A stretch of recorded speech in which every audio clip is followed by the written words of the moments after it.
So we've been talking about the magic of visualizing and the magic of visualization. So we'll talk about this a wee bit more and give you a beautiful story as far as I'm concerned. So Arnold Schwarzenegger once said, create a vision of who you want to be and then live into that picture as if it were already true. When Kabir Khan was 6 years old, he found out his life's calling at night as he wanted to be the world's greatest magician.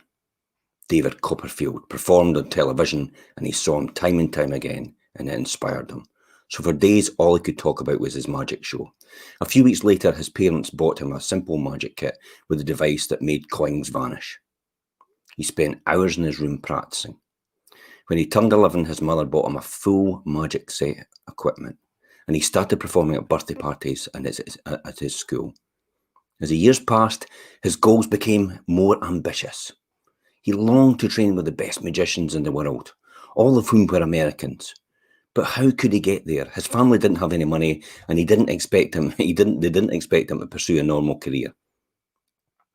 So after high school, he attended college and studied marketing, but he also kept his dream alive by performing regularly at one of the hotels in Kuala Lumpur. Then for his 20th birthday, he received a copy of The Success Principles, the exact book I'm talking about by Jack Canfield. From the very page, he was hooked. And when he learned that Jack was coming to speak at Kuala Lumpur, he knew he had to come and see him. At the training, he heard him talk about writing down your goals, creating a vision board, using affirmations, taking 100% responsibility for your life. They were all things he'd read about in the Success Principles. But for some reason, he'd been holding back and putting them into action. Now, he dove in. One of the principles Jack teaches, is act as if. As if you've already had it and you're already there. This means think like, dressing like, act like, and feel like the person you've already wanted to achieve your goal. So he asked himself, if I were already a world-famous magician, how would I act? What would I wear? Where would I shop? Thinking that David Copperfield would go only to the best stores. He took the train to the high-end mall where he saw a shop displaying beautiful watches of all types. One watch made by a Swiss company called Fortis really attracted him.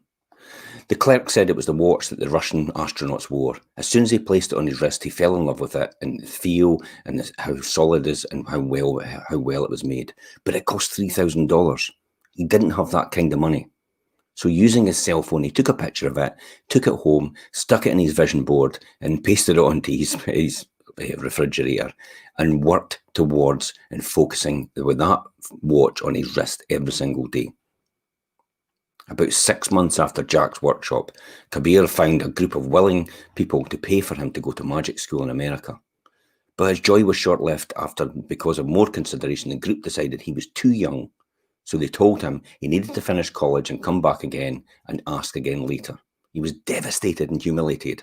He had told all his friends he was going to America. Now what would he say?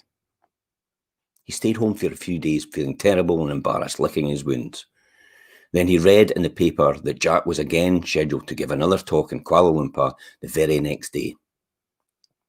He immediately went to the hotel where he thought he'd be staying, and he sat in the lobby for 6 hours, holding a copy of the Success Principles and scanning each new arrival as they come in the door. Finally, Jack walked in and he walked over to him, held up his book and said, "Jack, I need your help." Recognizing him from his last visit, Jack invited him up to his suite to talk. When he finished telling him the story, he said, "You've done well, Kabir, but you need to refine your goals. Don't say, I want to study magic in America. Say, I am studying magic in America. Change your vision board to reflect this. Use images and phrases that create the feeling of already having what you want." Jack reminded him of the principles, 17 and 18, ask, ask, and ask. And rejection. Remember, there are a million people out there. If you don't get your yes, you just haven't asked the right person yet. After his pep talk, he began asking everyone if he could think of someone to sponsor him, businessmen, community leaders, even the Prime Minister. He was relentless in that task. And to keep himself accountable, he emailed Jack regularly with progress reports. Not long after, a successful Chinese businessman named Mr. Wong offered to pay for Kabir's way to America. After meeting the Kabir family, Mr. Wong handed him a check for 23,000 US dollars. A lot more than he had put on his vision board.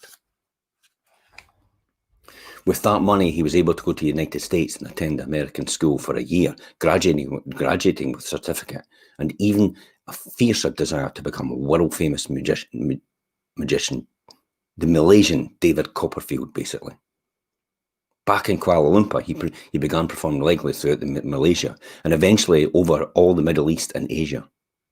He was steadily gaining momentum toward his goal, but to really hit the big time, he knew he'd have to perform in the United States, specifically the Magic Castle in Hollywood and the club or a hotel in Las Vegas.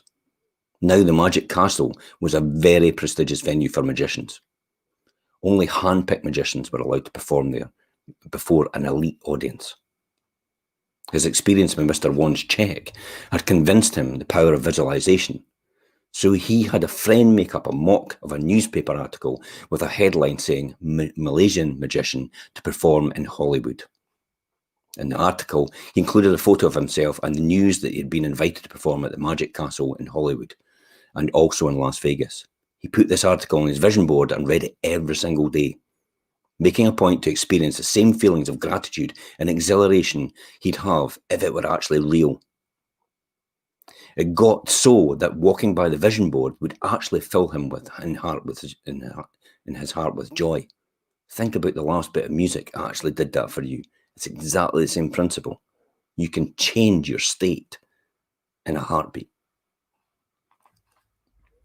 A picture of the Fortis on his wrist was also pinned to the vision board, and Kabir included the daily visualization too.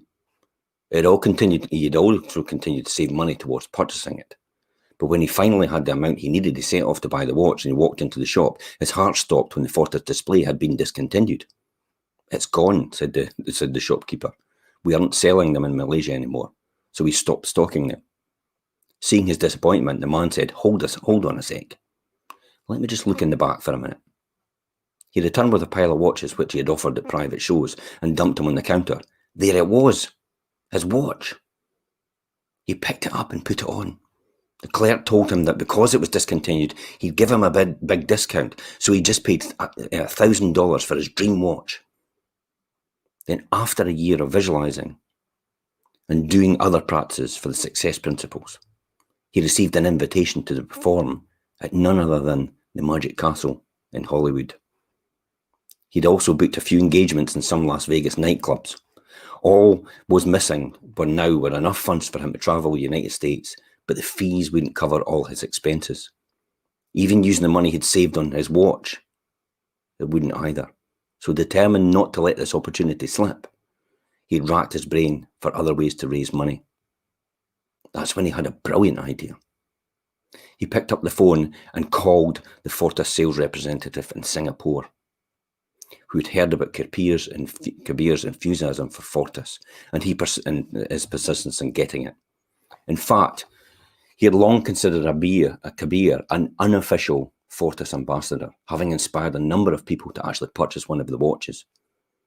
Mr. Michael Kabir said, It's confirmed. I'm going to be the first Malaysian magician to perform in Hollywood and Las Vegas. This could be a great opportunity for Fortis. Would you like to sponsor my US tour? Mr. Michael contacted the Fortis executives in Switzerland and called him back the next day to tell him they had agreed to sponsor him.